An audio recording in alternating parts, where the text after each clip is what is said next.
자, 여러분 안녕하십니까. 지난 차시 이제 7차시부터 청원경찰법에 대해서 설명을 드리겠습니다. 7차시에서도 뭐 총칙부터 나갔습니다만 중요한 거는 이제 임용, 그 다음에 무기 관리 같은, 그 다음에 이제 특히 무기를 지급하지 않거나 탄약을 지급하지 않아야 하는 사유라든가, 그 다음에 지급하지 않은 경우에 개인한테, 당사자한테 통보를 하고 또 경찰서장한테 통보하고 뭐 그런 관계, 거기에 나오는 숫자, 그런 개념하고 지급을 하지 않아야 하는 사유 같은 거, 그런 걸 여러분들이 암기를 하셔야 되죠. 그러면 시험 문제가 이제 자주 나온다. 자, 이번에는 이제 8차 시에는 경찰의 근무 감독이나 징계, 벌칙, 과태료, 요거에 대해서 설명을 드리도록 하겠습니다.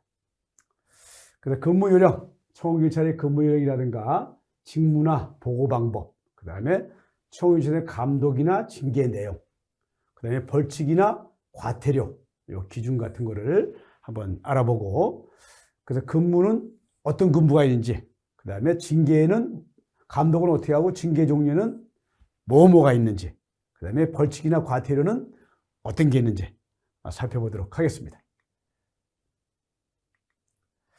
자, 이제 근무, 입초근무자. 뭐 군에 갔다 오신 분들 다시 많이 아시겠습니다. 입초근무자. 우리가 이제 속칭 뻗치기라고 그러죠. 밖에 정문에 딱 서 있는 게 옛날 전의경 있을 때 보면 경찰서 정문에 딱 서 있지 않습니까? 제복하고. 이제 입초근무자. 정문이나 기타 지정된 장소에서 경비구역의 내부나 외부 출입자의 움직임을 감시한다. 자, 이 근무 요령에서도 시험 문제가 간혹 출제되고 있습니다. 다음은 어떤 근무자를 얘기하느냐, 뭐 입초근무자냐, 손해근무자냐, 뭐 그런 식으로 물어보는 거죠. 그래서 정문이나 지정된 장소, 경비구역 내부나 외부 출입자의 움직임을 감시하는 근무자를 입초근무자라 한다. 자, 이제 손해근무자, 손해에서 업무 처리를 한다든가 자체 경비를 하는 사람을 우리가 손해근무자다 이렇게 얘기를 하죠. 자, 근무 중 특이한 사항이 발생한 때에는 지체 없이 청원주라든가 아니면 관할 경찰서장한테 보고를 하여 그 지시에 따른다. 이 지체 없이 청원주한테 보고하고 관할 경찰서장한테 보고해서 지시에 따르는 사람은 누구다? 손해근무자. 안에 이제 여러분들 그 경비실 같은 데 쓰면 안에 책상에 있고 의자에 앉아서 밖에 보는 분들 계시잖아요. 그런 분들 손해근무자라고 그러죠. 그래서 밖에 무슨 상황이 벌어지면 바로 입초근무자가 뭐 도와달라고 하면 바로 입초로 나가서 지원해 줘야 돼. 그런 지원도 해주면서 이 무슨 상황이 발생하면 제일 먼저 청원주나 경찰서장한테 보고해서 그 지시에 따르는 근무자가 손해근무자다. 손해근무자. 제일 중요한 업무겠죠? 자, 다음 순찰근무자. 청원조가 지정한 일정한 구역을 순회하면서 경비 업무를 수행하는 사람을 얘기하는 거죠. 그 다음에 순찰은 혼자도 돌 수 있고 아니면 두 사람 이상 복수도 돌 수 있고. 자, 이제 정선 순찰이 기본이 되죠.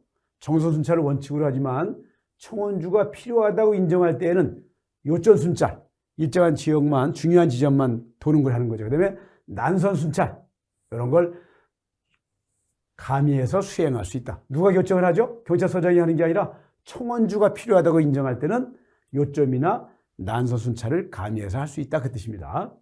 그다음에 대기근무자, 손해근무에 협조하거나 휴식하면서 불의의 사고에 대비하는 사람을 얘기하는 거죠. 자, 손해근무자가 있는데 안에 보면 되게 이제 휴게실이 딸려 있잖아요. 쉬는데 거기에 대기하는 사람은 우리가 이제 대기근무자다. 그래서 손해근무를 지원할 수도 있고 아니면 입초근무도 지원할 수 있고 여러 가지 다방면으로 불의의 사고를 대비하는 업무를 우리가 대기근무자다. 그래서 여러분들 이제 잘 기억하시기 바랍니다. 입초근무자, 손해근무자, 순찰근무자, 대기근무자. 어떤 업무를 한다는 걸 그 키워드 정도만 기억을 하셔도 암기하기가 쉽죠. 자, 신분증명서. 이제 청원경찰이라는 신분증을 얘기하는 겁니다. 청원주가 결정한다. 이것도 간혹 경찰서장이 한다든가 시도경찰청장이 한다. 아니라는 뜻이에요. 청원주가 신분증명서는 결정해서 발급을 한다 그 뜻이에요. 그래서 그렇지만 이제 사업장별로 똑같이 통일을 해야 되겠죠. 근무 중에 항상 휴대해야 되고 청원경찰은 민간인 신분이라는 걸 늘 잊지 말아야 된다. 민간인 신분이다. 단 예외가 있죠. 형법이라든가 법령상 벌칙을 적용하는 경우에는 공무원으로 본다. 이 뜻은 무슨 얘기냐? 자, 청원경찰 업무가 막중하고 중요하기 때문에 처벌하는 경우, 형법이라든가 다른 법령에 의해서 처벌하는 경우에는 공무원으로 본다는 건 더 가중 처벌하겠다 그 뜻이에요. 평상시 신분은 민간인이지만 이런 형법이나 처벌할 때는 공무원으로 간주하고 있는 거죠. 이거 잘 보시기 바랍니다. 공무원으로 간주할 때 형법이나 다른 법령상 벌칙을 적용하는 경우에만 공무원으로 본다. 자, 이제 총경찰의 직무의 경비 목적을 위해서 필요한 최소한도 내에서 그쳐야 한다. 과하게 하면 안 된다 그 뜻이죠. 경찰관 직무집행법에 의한 경찰관의 직무 중 수사활동 등 사법경찰관리의 직무 수행은 금지된다. 그렇죠. 수사활동, 경찰관 직무집행법을 하되 수사활동은 사법경찰관만이 할 수 있기 때문에 그 형사소송법에 있다고 그랬어요. 그래서 그 업무는 할 수가 없다. 자, 모든 보고사항은 관할 경찰서장한테 서면으로 보고하기 전에, 요게 중요해요. 자, 서면으로 보고하기 전에 지체 없이 구두로 먼저 보고해야 된다 그 뜻이에요. 그래서 이제 경비전화가 있기 때문에 전화로 먼저 보고를 하고 그 다음에 지시를 따라야 되는 거죠. 서면으로 하게 되면 시간이 걸리잖아요. 그래서 서면은 나중에 다 끝난 다음에 서면으로 보고를 하고 일단은 제일 중요한 거는 어떤 상황이 벌어졌다? 지체 없이 구두로 전화 같은 거로 이제 경비전화가 설치가 되어 있기 때문에 그걸로 보고해야 된다 그 뜻을 얘기하는 겁니다. 자, 이제 어떤 경우에 청원경찰이 퇴직을 하냐? 퇴직하는 것도 이제 법령에 규정하고 있죠. 임용 결격 사유에 여기 이제 당연퇴직은 뭐 더 다른 거 이유가 없이 그 청경찰에서 이제 옷을 벗는 걸 얘기하는 겁니다. 당연퇴직. 어떤 경우냐? 임용 결격 사유에 해당될 때. 그렇죠? 근무를 하다가 자, 청경찰로 임용돼서 근무를 하고 있었어. 그럼 이제 국가공무원법이라든가 임용 결격 사유 있잖아요. 그거에 그런 경우가 생겼다. 그러면 당연히 퇴직된다 그 뜻이에요. 그다음에 청원경찰의 배치가 폐지되었을 때, 자, 이제 폐지해더라도 가급적이면 고용을 하도록 그 법령에서 임의적 사항이지만 고용을 해주도록 규정하고 있지만 고용이 안 된다. 여러 가지 사유로 인해서 안 된다. 그러면 당연퇴직 사유에 해당된다. 나이가 60이 되었을 때, 그죠? 나이가 여기서 만으로 얘기했죠. 그래서 이 당연퇴직 사유는 세 가지다. 임용결격사유에 해당될 때, 청원경찰의 배치가 폐지되었을 때, 60세가 되었을 때, 이때는 당연히 퇴직한다. 자, 퇴직하는 경우, 이제 나이가 이제 60세가 되는데, 퇴직하는 경우에, 자, 1월이나 6월 사이에 60세가 됐다. 만으로. 그래도 좀 봐줘가지고, 6월 30일에 당연 퇴직한다. 그 다음에 7월에서 12월 사이다. 60세가 되는 나이가. 그래도 12월 31일에 당연 퇴직한다. 좀 봐주는 거죠. 아마 급여도 좀 더 탈 수 있고. 그래서 이런 규정을 두고 있다는 거 기억하시기 바랍니다. 자, 직무 및 보고, 개정법, 청경찰법 이제 뭐 22년도에 개정된 겁니다만, 파선 선고를 받은 사람 중에 채무자 회생에 관한 법률에 따라서 신청 기간 내에 면책 신청을 하지 않았거나 면책을 불허가하는 결정을 받았다든가 면책이 취소가 확정된 경우에만 해당된다. 자, 이것도 이제 아까 보면 이제 결격사유에 해당되는 거죠. 파산 선고를 받고 복권되지 않은 자 이렇게 돼 있는데 막연한 걸 구체적으로 이렇게 법령을 개정을 한 겁니다. 2022년도에. 자, 그다음 금고 이상의 형의 선고유예를 받은 경우로서 요 몇 가지 사항이죠. 선고유예를 받은 경우에도 다 퇴직하는 게 아니고 형법상 공무원의 직무에 관련되는 죄 중에서 수뢰죄 뭐 이런 관련죄, 알선수뢰죄 이런 거에만 해당된다. 그렇죠? 무슨 막연하게 선고유예를 받았다고 해서 당연 퇴직사하게 되면 너무 과하잖아요. 그래서 선고유예를 받았다. 근무 중에 무슨 일로 해서. 그래서 요 중요한 것만 요거에 해당되는 경우에만 아까 말씀드린 당연 퇴직사유에 해당되겠죠. 결격사유에 해당돼서. 그 다음에 성폭력에 관한 특례법에 위반됐다. 그 중에서도 이제 성풍속에 관한 거, 약취유인의 인신매매에 관한 되는 조항, 그 다음에 이제 뭐 형법상 강간이나 추행에 관한 죄 중에서 요 몇몇 중요한 범죄, 그런 것만 얘기를 하는 거죠. 그 다음에 강도강간죄, 요게 관련되는 미수범. 그래서 이 막연하게 아까 말씀드린 선고유예나 기간 동안에도 선고유예만 받았다고 해서 무조건 당연퇴직하는 게 아니라 그 중에서 좀 파렴치하고 엄한 거, 그거에만 당연퇴직 사유를 넣은 겁니다. 구체화시켰다. 그렇죠. 얘네는 막연하잖아요. 용어가 추상적인 용어이기 때문에. 그래서 구체화시켰다는 걸 여러분들이 언제 2022년도 11월 달에 법령을 개정해서 구체화시켰다. 자, 이제 감독이나 징계에 대해서 한번 알아보죠. 감독상. 감독자. 자, 2명 이상의 청원경찰이 배치한 사업장은 청원주가 감독자를 지정하도록 되어 있죠. 혼자 같으면 뭐 청원경찰이 한 분이다.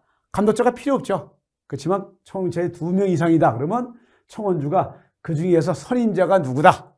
감독자를 지정하도록 되어 있는 거죠. 그래서 여기 이제 그 이상이 되는 경우 마찬가지로 9명까지는, 청원경찰이 9명까지는 조장 1명만 감독자를 지정해라. 자, 그 10명 이상이다. 10명 이상이면 반장을 하나 두고 조장은 2명 내지 3명을 지정해라. 자, 30명 이상이다. 청원경찰이. 그러면 대장은 필요 없고 반장 1명에다가 조장은 3명 내지 4명을 조장을 지정해라. 자, 41명 이상이다. 그러면 대장 1명을 지정을 하고 반장도 2명, 조장도 6명을 지정해라. 자, 61명 이상이다. 많은 인원이죠, 청원경찰. 그런 경우는 대장도 1명 이상, 반장도 4명, 그 다음에 조장도 12명 이상. 그렇게 요 규정이, 요걸 여러분들이 기억을 하셔야 되고, 그 다음에 여기 시험 문제도 간간히 나와요. 그래서 어떤 경우엔 대장하고 반장이 몇 명이 되고 조장이 몇 명이 되는지, 이것도 암기될 사항이죠. 그래서 나름대로 여러분들 나름대로 어떻게 더 효과적으로 암기할 방법을 자기 나름대로 강구를 하셔야 돼. 그래서 여기 제가 이거 노란 표시를 했습니다만 10명 이상, 30명, 40명 이렇게 구분해서 요걸 저도 암기했던 기억이 나요. 기억을 이렇게 하시기 바랍니다. 이거 꼭 암기하셔야 돼요.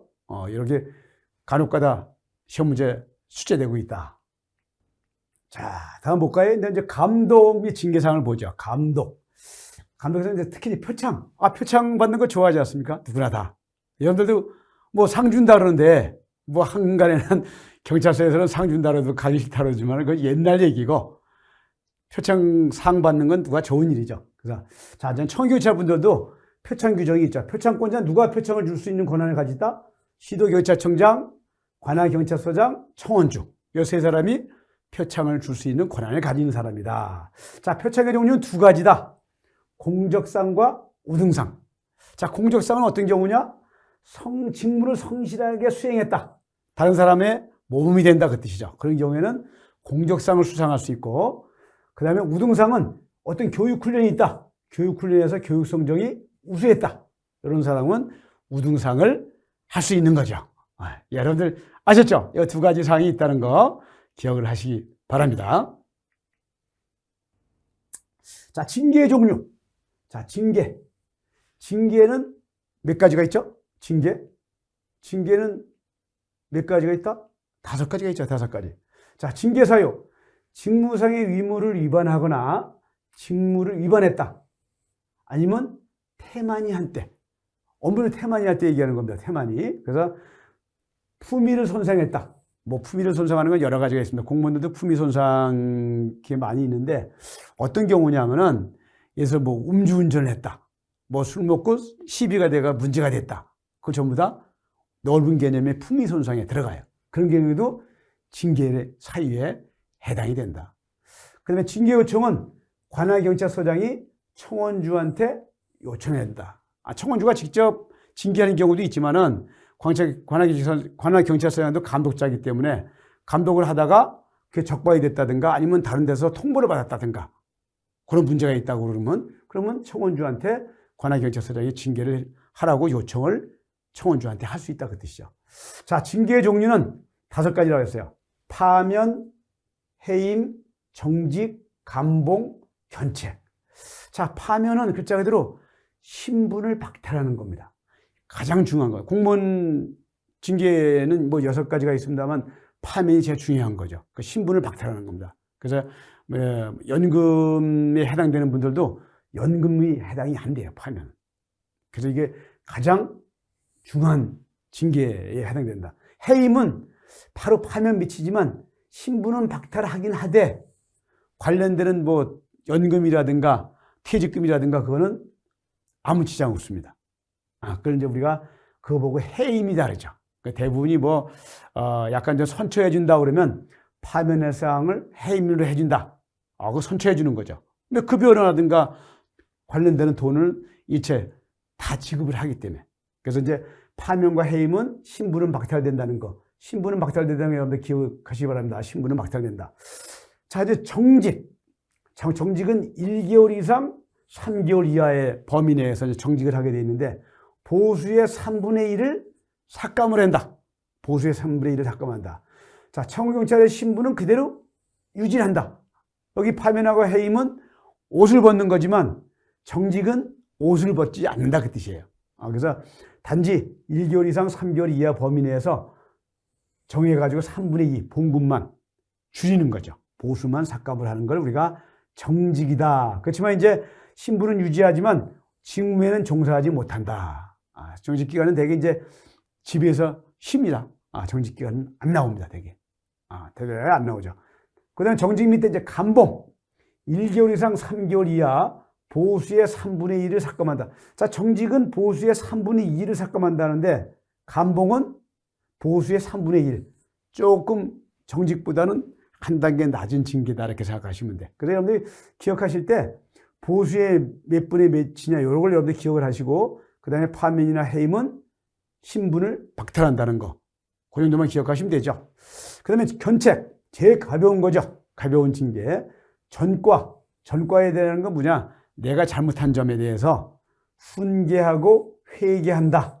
그래서 전과는 견책은 공무원사에서도 제일 경한 거를 봅니다. 그래서 되게 이제, 반성문이라고 뭐한다만 그런 걸 작성을 한다든가, 그러고 해서 이 자기가 잘못한 거에 대한 것을 훈계하고 회개하는 걸 기회를 주는 거죠. 이렇게 경하게 줘가지고. 그래서 이 5가지가 징계 종류가 있다는 거하고 5가지 종류 중에서 어떤 경우는 신분을 박탈하고 어떤 경우는 급여에 얼마를 감하고 그런 거를 여러분들이 간혹가다 시험 문제 출제가 되기 때문에 그걸 기억을 하셔야 됩니다.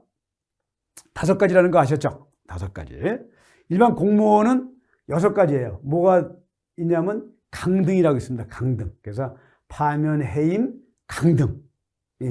해임 발음 밑에 강등이라고 있는데 청경찰은 강등의 사유가 없습니다. 강등이 없고 바로 정직, 감봉, 견책해서 일반 공무원에 비해서 한 가지가 적다. 징계의 종류가. 그래서 간혹가다 시험 문제에 강등을 넣는 경우가 있어요. 출제위원분들이. 강등은 청경찰의 징계 사유하고는 징계 종류하고는 관계가 없다. 그 공무원단에만 해당된다. 자, 징계 규정. 청원주가 배치 통지를 받은 날로부터 15일 이내.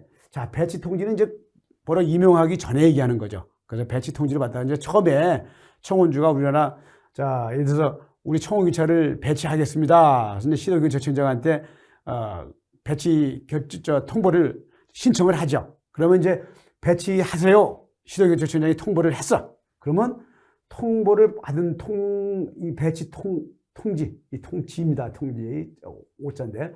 배치 통지를 받은 날로부터 15일 이내, 요거 숫자는 잘 기억하시라고 했어요. 15일 이내 제정을 해서 시도교육청장한테 신고해야 된다.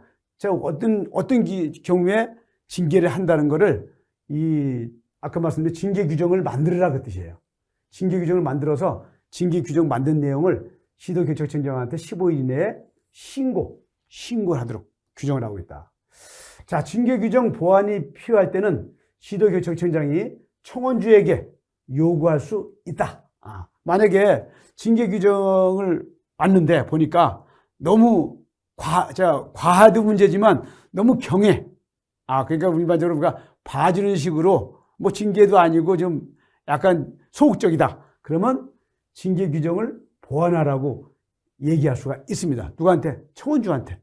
그래서 징계 규정을 엄격도 아니고 나름대로 중간 보통 정도의 징계 규정을 제정을 해야 되겠죠. 15일 이내에 제정해서 신고하도록 되어 있다는 거.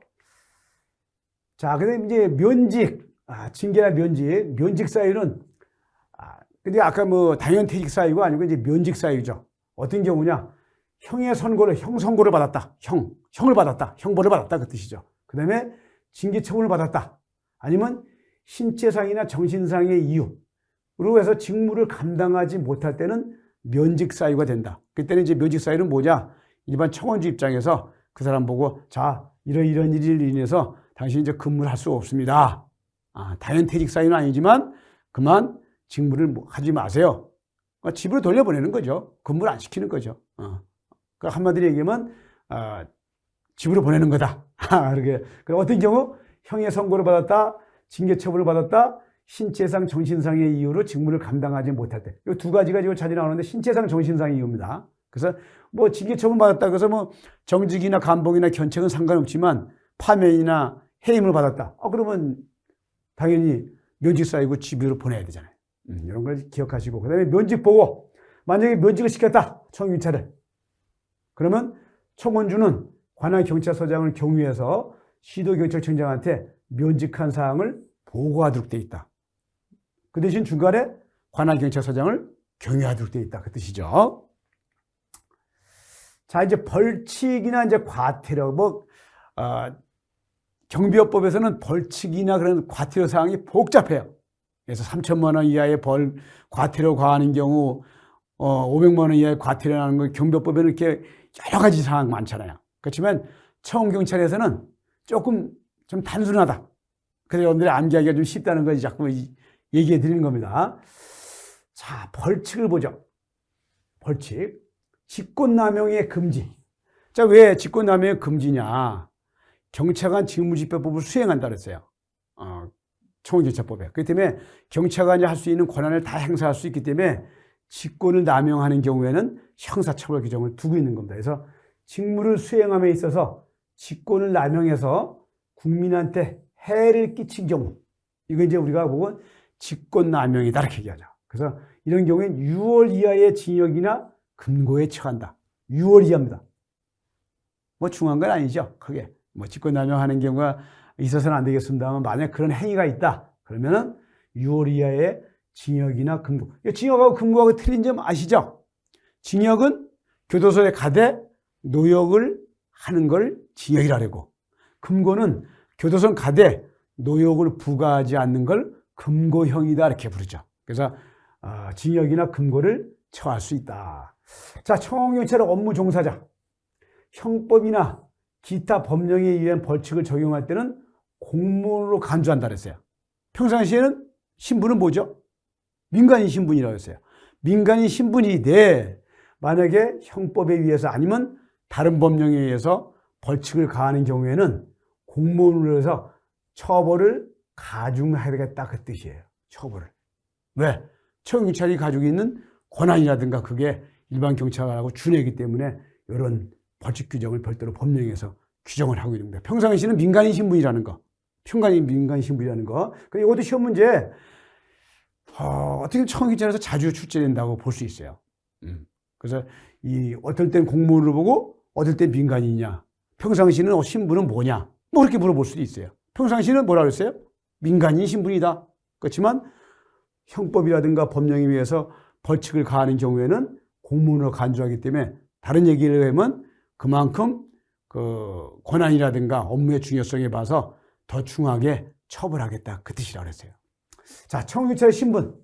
형법, 기타 법령에 따른 벌칙을 적용하는 경우와 청원경찰법령에서 특별히 규정하는 경우를 제외하고는 공무원으로 보지 않는다. 공무원으로 보지 않는다는 건 아까 말씀드렸듯이 평상시는 민간인 신분이다 그랬어요. 민간인 신분.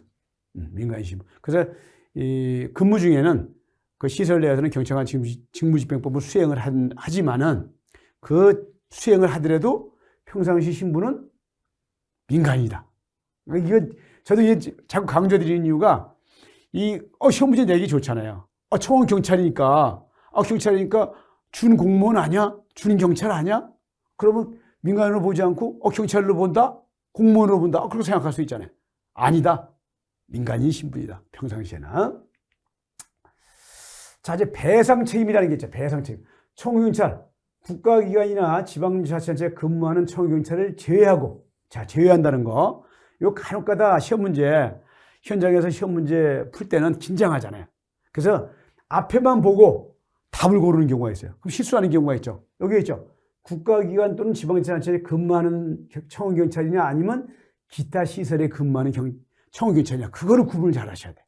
그래서 요 죄라는 거. 잘 보셔야 됩니다. 직무상 불법 행위에 대해서는 그 배상 책임은 민법의 규정에 의한다. 그렇죠? 일반 국가기관도 아니요. 지방자치단체도 아니요. 그런 경우에는 배상을 무슨 문제가 일으켰다.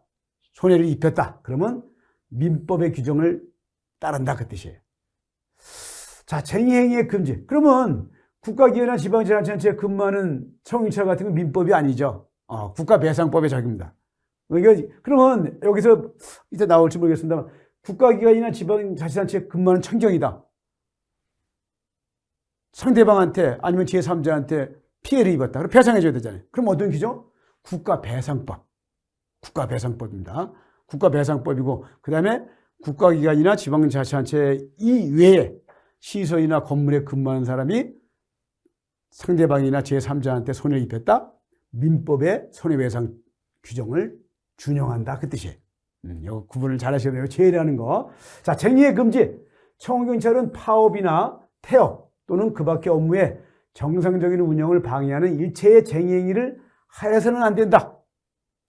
사보타지를 얘기하는 거죠. 사보타지를 하게 되면 1년 이하의 징역이나 1천만 원 이하의 벌금에 처하도록 규정하고 있습니다. 왜냐하면 이제 청경찰도 직무가 중요한 직무를 수행하고 있기 때문에 이런 파업을 한다든가 태업을 한다든가 이런 거를 못하게 법에서 규정을 하고 있는 거죠. 그래서 형사처벌 규정을 1년 이하의 징역 또는 1천만 원 이하의 벌금에 처하도록 규정을 하고 있다. 자, 이제 과태료. 그래도 아까 말씀드렸습니다만 경비업법의 과태료는 복잡하다 그랬어요. 3천만 원 이하부터 이제 관련 경비업자라든가 있고, 그 다음에 500만 원 이하의 과태료. 구분하기가 쉽지 않잖아요. 근데 이제 이 청유차법에서는 최고가 500만 원이죠. 과태료가 500만 원이에요. 왜냐하면 이제 경영주 입장에서 하는 거니까 그런 배려가 있는 뜻에서 아마 과태료 금액도 상한을 좀 적게 잡은 것 같아요. 자, 과태료 어떤 경우에 부과하느냐? 시도경찰청장이 배치 결정을 받지 아니하고 청유차를 배치. 그래서 미리 시도경찰청장이 청원주가 배치 승인을 받아야 된다 그랬어요. 배치 승인을 받아야 돼. 배치 결정 승인을 받아야 돼. 그 배치 아직 승인을 안 받고 배치했다. 자, 두 번째. 청원찰의 시도경찰청장이 승인을 받지 않고 임용하는 경우. 자, 누구를 만약에 임용하려고 명단이 와 있어.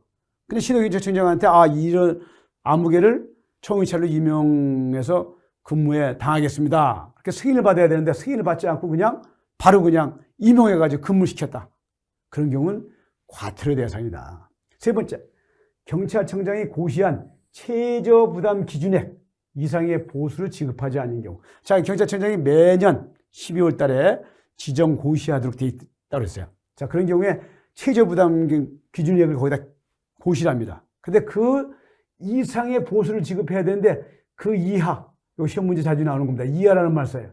이하의 보수를 지급하면 과태료 부과 대상이다. 그 뜻이에요. 근데 감독상 필요한 명령을 정당한 이유 없이 이행하지 아니한 경우, 그러니까 감독상 필요한 명령을 이행해야 되죠. 안 한 경우에 과태료 부과 사유가 된다. 자, 금액은 500만 원 이하라 그랬어요. 500만 원 이하다. 최고가 500만 원. 그거 넘어서는 못하게 돼 있죠. 500만 원이다. 자, 과태료 부과를 누가 하고 징수는 누가 한다? 시도경찰청장이다. 경찰서장이 아니고 과태료 부과권자, 징수권자는 시도경찰청장이 권한자다. 그래서 이것도 우리가 경찰서장이다. 쓸 수 있어요. 아니라는 거죠. 누구죠? 시도경찰청장.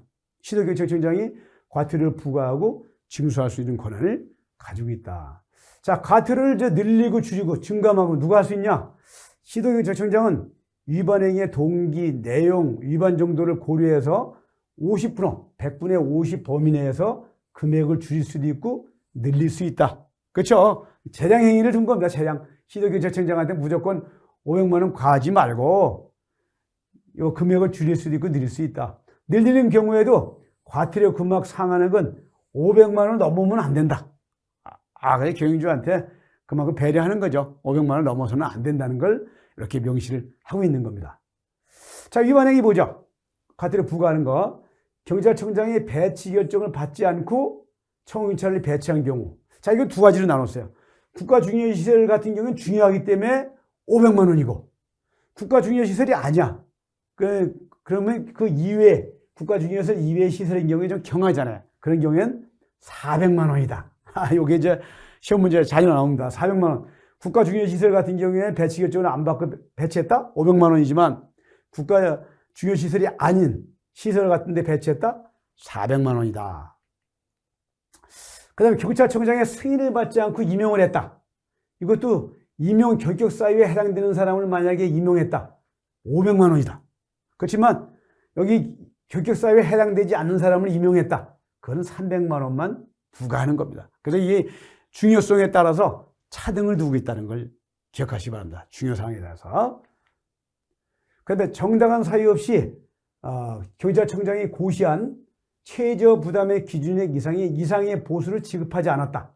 이거는 500만 원. 그래서 이상으로 보수를 지급해야 되는데 안 한 경우 그때는 500만 원으로 통일하고 있죠. 그래서 300만 원이냐 500만 원이냐 500만 원이냐 400만 원이냐 그 기준을 두셔야 되겠죠. 그다음에 필요한 강목의 명령을 정당한 사유 없이 이행하지 않았다. 이행하지 않은 경우도 두 가지 나눴습니다. 총기, 중요하잖아요. 실탄, 분사기 이런 명령을 위반했다.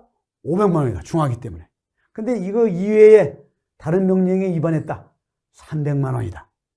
그래서 여기 제가 노란 표시를 했습니다만 이런 거는 중하고 최고 과태료 500만 원까지고 그 이외에는 조금 저렴하게 부과하고 있다. 그런 얘기를 드리는 겁니다.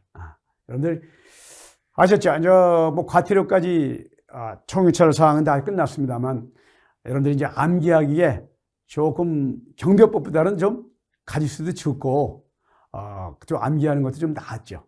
그죠? 아까 과태료는 중한 거 제가 이제 노란 표시를 했습니다만 그거는 어떤 경우에도 500만 원치의 상한액을 하고 그 이외에 아닌 경우는 조금 300만 원, 400만 원 이렇게 좀 적죠. 과태료 같은 그런 거 좀 암기를 해 주시기 바랍니다. 아무튼 이제 청원경찰까지 1차 시부터 이제 8차 시까지 이론적인 강의를 다 끝냈습니다. 다음 차시에는 여러분들이 이제 경비법과 이제 청원경찰법 중에서 9차시, 10차시, 2개 차시에 거쳐서 각각 20개 문제시켜서 여러분들하고 설명하는 시간을 갖도록 하겠습니다. 여러분 감사합니다.